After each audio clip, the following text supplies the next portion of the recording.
Olha, o Vasco está a anunciar oficialmente a contratação do uruguaio Carlos de Pena. Sim, o jogador que tem 30 anos de idade, estava no Dínamo de Kiev, jogador que tem o compromisso dele liberado com o Dínamo de Kiev até junho, em função da estúpida guerra entre Rússia e Ucrânia.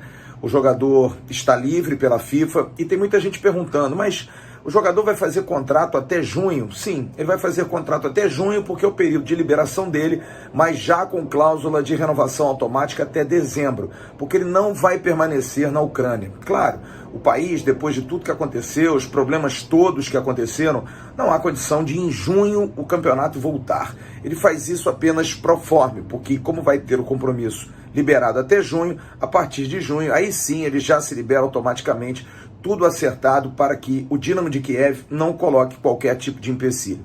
Então o Carlos de Pena já tem tudo acertado com o Vasco, fica até dezembro e depois de dezembro aí se discute se ele vai permanecer no Clube Cruz-Maltino. É um jogador que se tem uma grande expectativa e muita gente chegou a me perguntar, que eu dei uma informação na última terça-feira de que o jogador estava interessando ao Vasco, mas na quarta o negócio deu uma arrefecida. Por quê?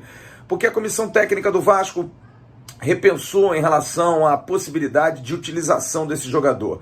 O Vasco já tem Bruno Nazário, já tem Nenê, Gabriel Peck, poxa, vai ter mais um jogador canhoto, mas os scouts da 777 mostraram através de números e principalmente de informações de atuação que ele teve, de que é um jogador que dá um peso muito grande. E ele faz uma função que talvez o Vasco realmente precise. Faz aquele ala, faz aquele jogador pelo lado esquerdo, como dizem os uruguaios, o carrilheiro. E dentro dessa função, o Vasco não tem um jogador que possa fazer essa transição do meio para o ataque. É um jogador de velocidade, mas é um jogador ao mesmo tempo de muita experiência, porque já jogou o Champions League. Então o Carlos de Pena é um jogador que está fechado com o Vasco da Gama, ele vem para ser mais um reforço. Além dele, o Eric Faria, atacante, que a gente está tentando falar, conseguiu o telefone dele hoje, qualquer informação, se eu conseguir esse papo, eu tenho uma relação muito próxima ao lateral direito Gedeilson, jogador do Ipiranga, que aliás fez um ótimo jogo ontem.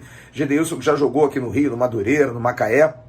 E Gedeilson me deu ótimas informações agora de manhã sobre o Eric. Disse que é um jogador que vai ajudar demais o Vasco. Tem 25 anos, é um jogador que nunca teve grandes oportunidades na vida, não conseguiu ter chance com o Grêmio porto-alegrense, porque o Grêmio queria muito mais grife, e o Eric acabou girando por vários clubes, mas fez um ótimo campeonato gaúcho. Vamos lá, vamos esperar, porque é um jogador que realmente, apesar de não ter feito grandes atuações nos últimos jogos, mas é o artilheiro do campeonato, classificou o Ipiranga de Erechim para a final contra o Grêmio, e ontem, por exemplo, não fez um grande jogo. Fez até algumas boas jogadas, mas não o suficiente para que o Ipiranga conseguisse pelo menos o empate para levar a decisão para o Olímpico. Foi 1-0 o Grêmio no primeiro jogo lá em Erechim.